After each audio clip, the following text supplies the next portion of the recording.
Memory तीन प्रकार का होता है, magnetic, optical and last flash memory. ठीक है, अभी हम 2-3 बार फ्लैश फ्लैश फ्लैश किए ना।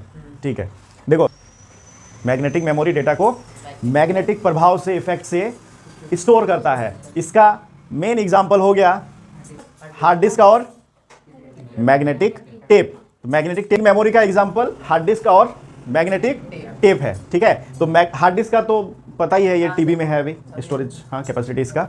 और मैग्नेटिक टेप जो है उसका कैपेसिटी बहुत कम था, 10 MB से लेके 100 MB तक। ठीक है, इसके बाद सेकंड नंबर में है ऑप्टिकल मेमोरी। अब ऑप्टिकल मेमोरी किसको? ऑप्टिकल मेमोरी डेटा को लेजर लाइट के द्वारा या लेजर के द्वारा डिस्क में रीड एंड राइट करता है। इसका एग्जांपल क्या हो गया?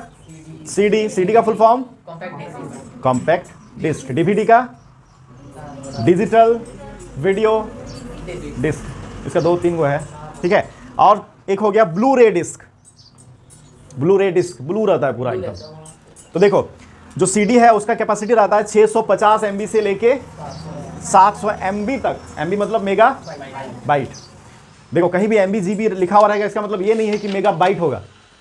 देखना होगा किस टाइप का लिखा हुआ। अगर M स्मॉल भी लिखा हुआ है तो वो मेगा बीट, अगर कैपिटल भी लिखा हुआ है तो वो मेगा बाइट। स्मॉल से बीट को दर्शाया जाता है, ठीक है, और कैपिटल बी से बाइट को, बीट बाइट, याद है ना? ठीक। तो सीडी का कैपेसिटी कितना होता है? 650 MB से लेके 750 MB तक। अब इसके बाद क्या है? डीवीडी।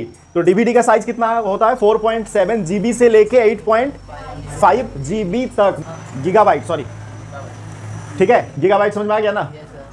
कम साइज है, 200, 400, 500 MB तक अगर है, 700 MB तक अगर है, ठीक है, तो उसको हम सीडी में उपयोग कर सकते हैं। और अगर ज़्यादा साइज है तो उसके लिए डीवीडी, और उससे भी ज़्यादा अगर साइज है तो ब्लू रे डिस्क। इसका कैपेसिटी कितना होता है? 25 GB से लेके 100 GB तक।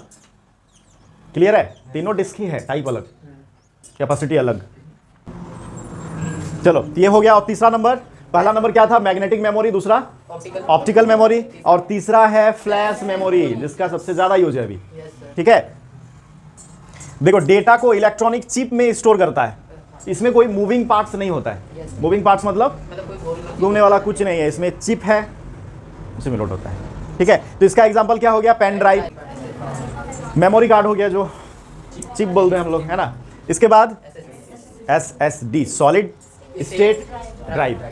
ठीक है, देखो फ्लैश मेमोरी का लाइफ थोड़ा ज़्यादा रहता है। क्यों रहता है? इसमें कोई मूवेबल पार्ट है नहीं। क्या मेमोरी 3 प्रकार का होता है, magnetic, optical and last flash memory. ठीक है,